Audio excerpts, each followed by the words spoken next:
Au nom d'Allah, le tout miséricordieux, le très miséricordieux. Ô homme, craignez votre Seigneur qui vous a créé d'un seul être et a créé de celui-ci son épouse, et qui de ces deux-là a fait répandre sur terre beaucoup d'hommes et de femmes. Craignez Allah, au nom duquel vous vous implorez les uns les autres, et craignez de rompre les liens du sang. Certes, Allah vous observe parfaitement. Et donnez aux orphelins leurs biens, n'y substituez pas le mauvais au bon. Ne mangez pas leurs biens avec les vôtres, c'est vraiment un grand péché. Et si vous craignez de n'être pas juste envers les orphelins, il est permis d'épouser 2, 3 ou 4 parmi les femmes qui vous plaisent. Mais si vous craignez de n'être pas juste avec celle-ci, alors une seule ou des esclaves que vous possédez. Cela afin de ne pas faire d'injustice ou afin de ne pas aggraver votre charge de famille. Et donnez aux épouses leur mare, de bonne grâce. Si de bon gré elles vous en abandonnent quelque chose, disposez-en alors à votre aise et de bon cœur. Et ne confiez pas aux incapables vos biens dont Allah a fait votre subsistance, mais prélevez-en pour eux nourriture et vêtements, et parlez-leur convenablement. Et n'éprouvez la capacité des orphelins jusqu'à ce qu'ils atteignent l'aptitude au mariage. Et si vous ressentez en eux une bonne conduite, remettez-leur leurs biens, et ne les utilisez pas dans votre intérêt avec gaspillage et dissipation avant qu'ils ne grandissent. Quiconque est aisé, qu'il s'abstienne d'en prendre lui-même. S'il est pauvre, alors qu'il en utilise raisonnablement. Et lorsque vous leur remettez leurs biens, prenez des témoins à leur encontre. Mais Allah suffit pour observer et compter. Aux hommes revient une part de ce qu'ont laissé les pères et mères, ainsi que les proches, et aux femmes une part de ce qu'ont laissé les pères et mères, ainsi que les proches, que ce soit peu ou beaucoup, une part fixée. Et lorsque les proches parents, les orphelins, les nécessiteux, assistent au partage, offrez-leur quelque chose de l'héritage, et parlez-leur convenablement.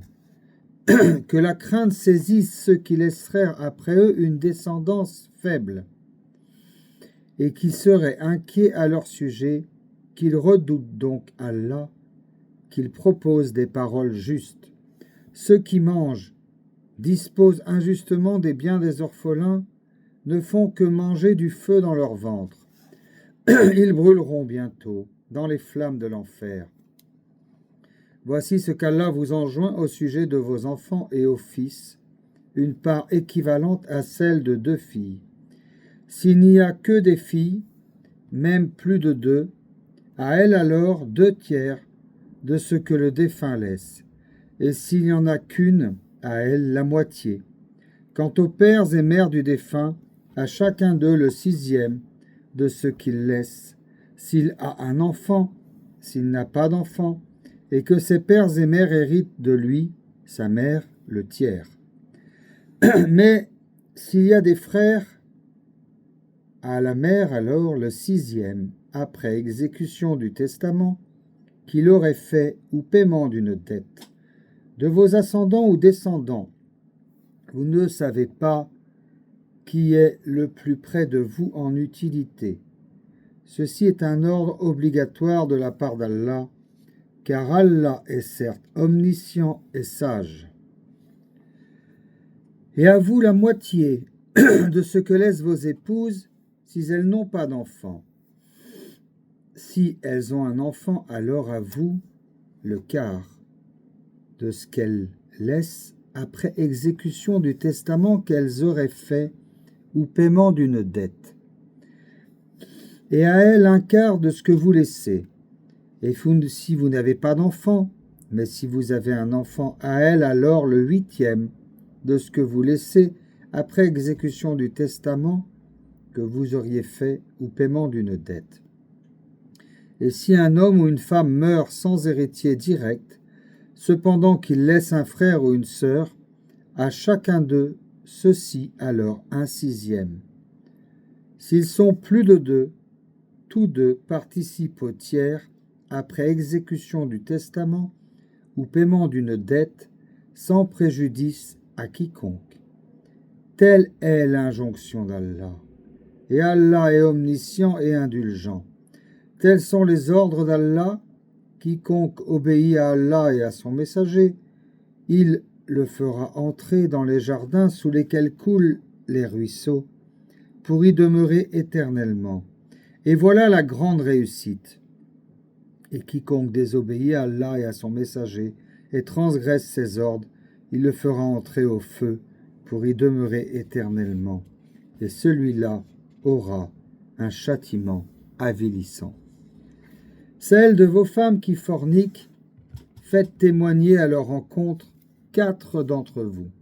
S'ils témoignent alors, confinez ces femmes dans vos maisons jusqu'à ce que la mort les rappelle ou qu'Allah décrète un autre ordre à leur égard. Les 2 d'entre vous qui l'ont commise, la fornication, sévissez contre eux. S'ils se repentent ensuite et se réforment, alors laissez-les en paix.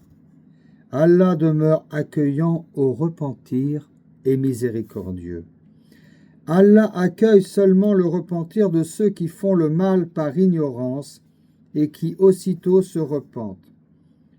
Voilà ceux de qui Allah accueille le repentir. Et Allah est omniscient et sage. Mais l'absolution n'est point destinée à ceux qui font de mauvaises actions jusqu'au moment où la mort se présente à l'un d'eux et qui s'écrie « Certes, je me repens maintenant, non plus pour ceux qui meurent mécréants. » Et c'est pour eux que nous avons préparé un châtiment douloureux. Ô les croyants, il ne vous est pas licite d'hériter des femmes contre leur gré. Ne les empêchez pas de se remarier dans le but de leur ravir une partie de ce que vous aviez donné, à moins qu'elles ne viennent à commettre un péché prouvé. Et comportez-vous convenablement envers elles. Si vous avez de l'aversion envers elles durant la vie commune, il se peut que vous ayez de l'aversion pour une chose, où Allah a déposé un grand bien. Si vous voulez substituer une épouse à une autre, et que vous avez donné à l'une un quintard, n'en reprenez rien. Quoi? Le reprendriez-vous par injustice et péché manifeste? Comment oseriez-vous le reprendre après que l'union la plus intime vous ait associé l'un à l'autre et qu'elles aient obtenu un engagement solennel? Et n'épousez pas les femmes de vos pères ont épousé, exception faite pour le passé. C'est une turpitude, une abomination, et quelle mauvaise conduite. Vous sont interdites vos mères, filles, sœurs, tantes paternelles et tantes maternelles, filles d'un frère et filles d'une sœur, mères qui vous ont allaité, sœurs de lait, mères de vos femmes, belles-filles sous votre tutelle et issues des femmes avec qui vous avez consommé le mariage. Si le mariage n'a pas été consommé, ceci n'est pas un péché de votre part. Les femmes de vos fils nés de vos reins, de même que 2 sœurs réunies, exception faite pour le passé, car vraiment, Allah est pardonneur et miséricordieux. Et parmi les femmes, les dames qui ont un mari, sauf si elles sont vos esclaves en toute propriété. Prescription d'Allah sur vous. À part cela, il vous est permis de les rechercher en vous servant de vos biens et en concluant mariage, non en débauché. Puis de même que vous jouissez d'elles, donnez-leur leur mare comme une chose due. Il n'y a aucun péché contre vous à ce que vous concluiez un accord quelconque entre vous après la fixation du mar, car Allah est certes omniscient et sage. Et quiconque parmi vous n'a pas les moyens pour épouser des femmes libres, non esclaves, croyantes, eh bien il peut épouser une femme parmi celles de vos esclaves croyantes.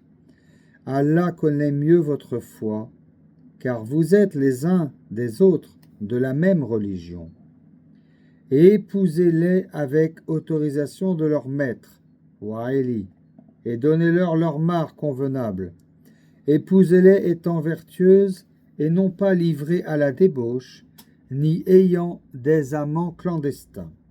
Si une fois engagées dans le mariage, elles commettent l'adultère, elles reçoivent la moitié du châtiment qui revient aux femmes libres non esclaves mariées. Ceci est autorisé à celui d'entre vous qui craint la débauche, mais ce serait mieux pour vous d'être endurant. Et Allah est pardonneur et miséricordieux. Allah veut vous éclairer, vous montrer les voies des hommes d'avant vous, et aussi accueillir votre repentir. Et Allah est sage et omniscient. Et Allah veut accueillir votre repentir. Mais ceux qui suivent les passions veulent que vous vous incliniez grandement vers l'erreur comme ils le font. Allah veut vous alléger les obligations, car l'homme a été créé faible. Ô les croyants, que les uns d'entre vous ne mangent pas les biens des autres illégalement, mais qu'il y ait du négoce légal entre vous par consentement mutuel. Et ne vous tuez pas vous-même. Allah en vérité est miséricordieux envers vous. Et quiconque commet cela par excès et par iniquité, nous le jetterons au feu. Voilà qui est facile pour Allah. Et si vous évitez les grands péchés qui vous sont interdits, nous effacerons vos méfaits de votre compte. Et nous vous ferons entrer dans un endroit honorable, le paradis. Ne convoitez pas ce qu'Allah a attribué les uns aux uns d'entre vous plus qu'aux autres, aux hommes la part qu'ils ont acquise et aux femmes la part qu'elles ont acquise. Demandez à Allah de sa grâce, car Allah certes est omniscient. À tous, nous avons désigné des héritiers pour ceux que leur laissent leur père et mère, leurs proches parents et ceux envers qui vos propres mains vous vous êtes engagés. Donnez-leur donc leur part, car Allah, en vérité, est témoin de tout. Les hommes ont autorité sur les femmes en raison des faveurs qu'Allah accorde à ceux-là, et celles-ci aussi à cause des dépenses qu'ils font de leurs biens. Les femmes vertueuses sont obéissantes à leur mari et protègent ce qui doit être protégé pendant l'absence de leur époux avec la protection d'Allah. Et quant à celles dont vous craignez la désobéissance, exhortez-les, éloignez-vous d'elles dans leur lit et frappez-les. Et si elles arrivent à vous obéir, alors ne cherchez plus de voie contre elles, car Allah est certes haut et grand. Si vous craignez le désaccord entre les deux époux, envoyez alors un arbitre de sa famille à lui et un arbitre de sa famille à elle. Si les deux veulent la réconciliation, Allah rétablira l'entente entre eux. Allah est certes omniscient et parfaitement connaisseur. Adorez Allah et ne lui donnez aucun associé. Agissez avec bonté envers vos pères et mères, les proches, les orphelins, les pauvres, le proche voisin, le voisin lointain, le collègue et le voyageur, et les esclaves en votre possession, car Allah n'aime pas en vérité le présomptueux, l'arrogant. Ceux qui sont avares et ordonnent l'avarice aux autres et cachent ce qu'Allah leur a donné de par sa grâce, nous avons préparé un châtiment avilissant pour les mécréants.